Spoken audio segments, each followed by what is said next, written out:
Seria muito bom se a nossa vida fosse construída ao longo da nossa existência somente com momentos bons, maravilhosos e extraordinários. Mas eu e você sabemos perfeitamente que não é assim que acontece. O dia mal vem e às vezes o dia mal vem parecendo que vai nos destruir completamente. Fica comigo até o final desse vídeo, que é sobre as aflições desta vida que nós vamos falar. Vamos lá.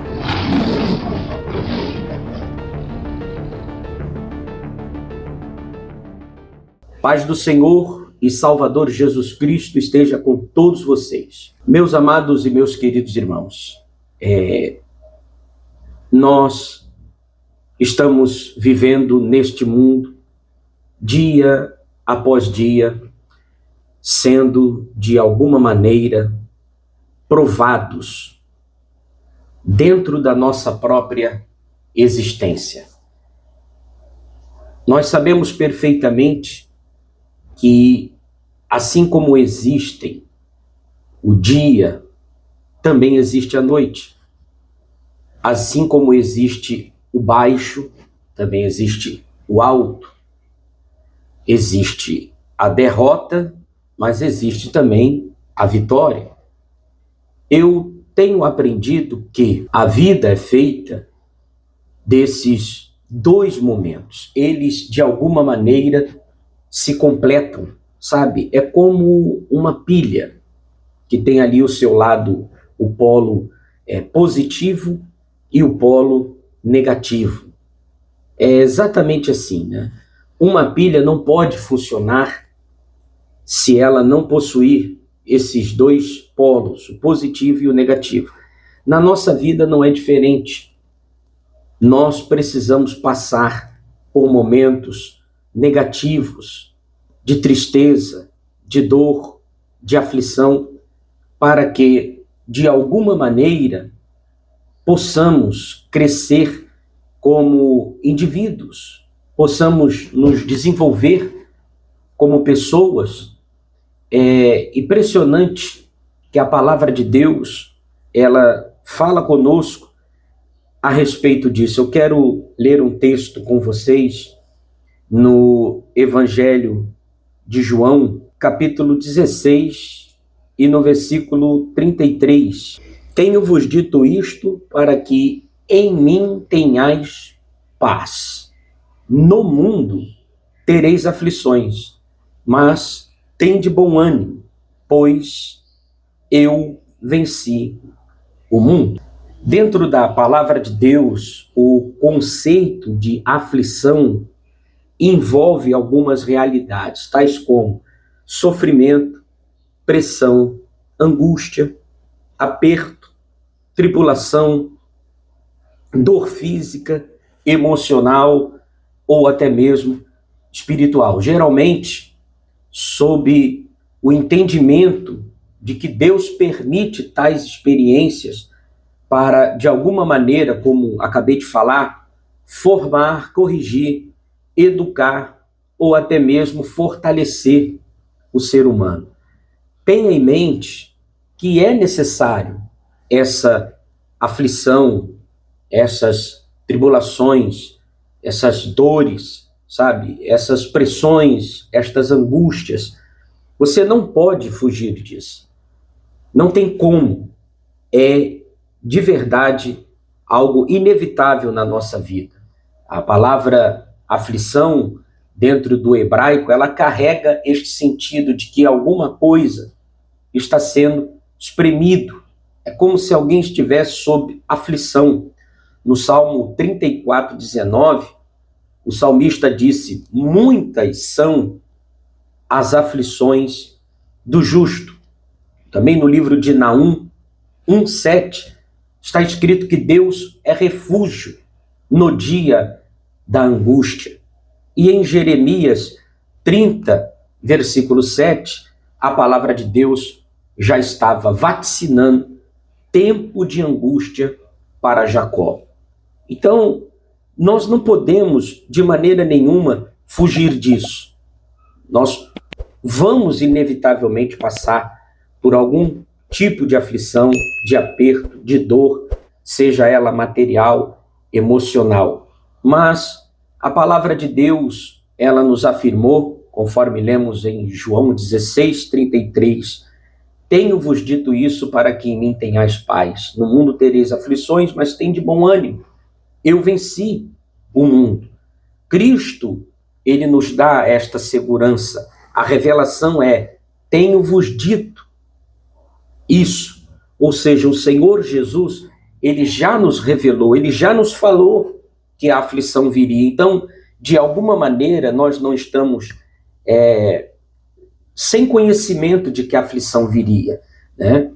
E Deus tem nos falado através de seu Filho amado Jesus Cristo, conforme nós lemos na carta aos Hebreus, no capítulo 1, versículo 1, havendo Deus antigamente falado de muitas vezes e de muitas maneiras aos pais, pelos profetas, a nós falou-nos nestes últimos dias pelo Filho. Então o Senhor Jesus Cristo, ele já nos avisou que nós iríamos passar por grandes aflições e por grandes tribulações. Isso já nos deixa, de alguma maneira, mais acalentados. Você não está sendo pego de surpresa. A palavra de Deus, ela já te falava sobre isso. Mas, no meio das aflições, nós precisamos ter paz. Está escrito, para que em mim tenhais paz. A paz que Cristo nos dá, ela é diferente, porque ela excede todo entendimento. Então, uma coisa é o ímpio sendo afligido, uma coisa é o ímpio passando por grandes tribulações e desespero na alma, e outra coisa é o servo de Deus, a serva de Deus, passando por essas aflições. Primeiro, que ele já foi avisado de antemão.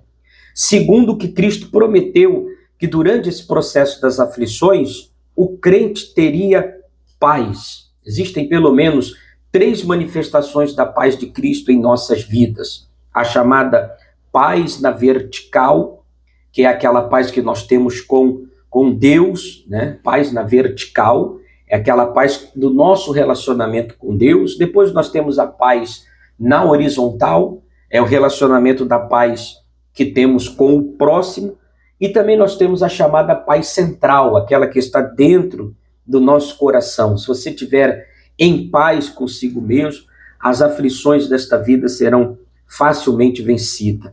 No mundo tereis aflições, ou seja, nós vamos padecer esses momentos de tribulações, de dores, de angústia e de sofrimento.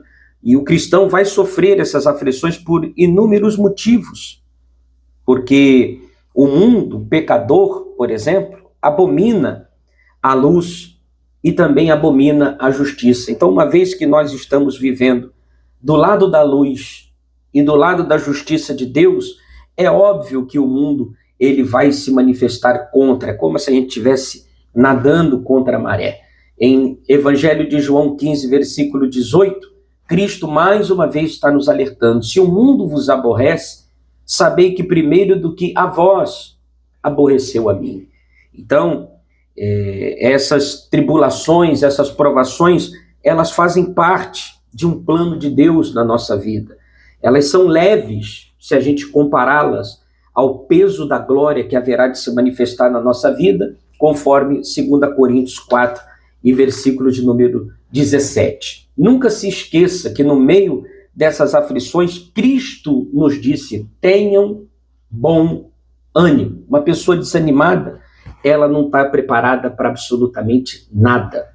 Antes de curar o corpo, Jesus sempre estimulava o espírito daqueles que lhe procuravam, a alma daqueles que lhe procuravam. Por exemplo, em Mateus, no capítulo 14 e no versículo de número 27, está escrito: Jesus, porém, lhes falou dizendo: tende bom ânimo, sou eu, não temais. Existem coisas necessárias e existem coisas urgentes. As pessoas procuravam Jesus Cristo por causa da cura, elas queriam cura para o seu corpo, aquilo era necessário, Mas antes de curar o corpo, Jesus sempre dava uma palavra para a alma e para o espírito, do tipo como: tenha bom ânimo. É importante o ânimo, porque ele nos faz caminhar. O profeta, por exemplo, vamos ver aqui o texto de 1 Reis, no capítulo de número 19 e no versículo de número 8, onde o Senhor Deus fala com Elias, está escrito: levantou-se, pois, e comeu e bebeu, e com a força daquela comida caminhou 40 dias e 40 noites até o Horebe, o monte de Deus. Então, no meio da aflição, da dor, do sofrimento, você não deve se prostrar, mas você deve se alimentar da palavra de Deus, você deve comer da palavra de Deus, você deve beber das águas do Espírito e assim, consequentemente, gerar forças para se levantar. Tenha bom ânimo no meio das aflições da vida, tenha bom ânimo. E Cristo nos prometeu dizendo: ele venceu o mundo. Cristo, de fato e em verdade, é o nosso maior exemplo de grandes vitórias. Vamos ler aqui o texto de Hebreus, capítulo 12, versículo 2 e 3. Olhando para Jesus, autor e consumador da fé, o qual, pelo gozo que lhe estava proposto, suportou a cruz, ou seja, o sofrimento, e desprezou a afronta, e com isso assentou-se à destra no trono de Deus. Considerai, olha o que a Bíblia está nos pedindo, considerai, pois, aquele que suportou tais contradições dos pecadores contra si mesmo, para que não enfraqueçais, desfalecendo em vossos ânimos. Então, Cristo é a nossa referência. Olha para Jesus. Se você estiver atravessando um momento de dor, de sofrimento, de perda, olhe para Cristo. Esteja atento em Cristo. Considera aquele que suportou tais contradições. Considere o sofrimento do Senhor Jesus Cristo. Olhe para ele. Olhe o que ele passou em si. Olhe o que ele passou em toda a sua existência nessa terra, para que não enfraqueçais. De alguma maneira, olhar o testemunho de Jesus Cristo gera em nós forças e condições para continuar a nossa caminhada. Deus em Cristo abençoe a sua vida. Eu não sei de verdade nem a dor, nem o sofrimento que você está passando, mas eu sei de uma coisa: Deus é fiel para te ajudar nesta fase difícil, levantar a sua cabeça, te erguer e fazer com que você volte a caminhar. Aproveita que você chegou até o final deste vídeo. Não esquece de se inscrever no nosso canal, deixar o seu comentário, o seu like, e isso que é o combustível que nos ajuda a continuar aqui nesta plataforma, produzindo conteúdos para abençoar a sua vida. Deus te abençoe e até o próximo vídeo, se o Senhor assim permitir.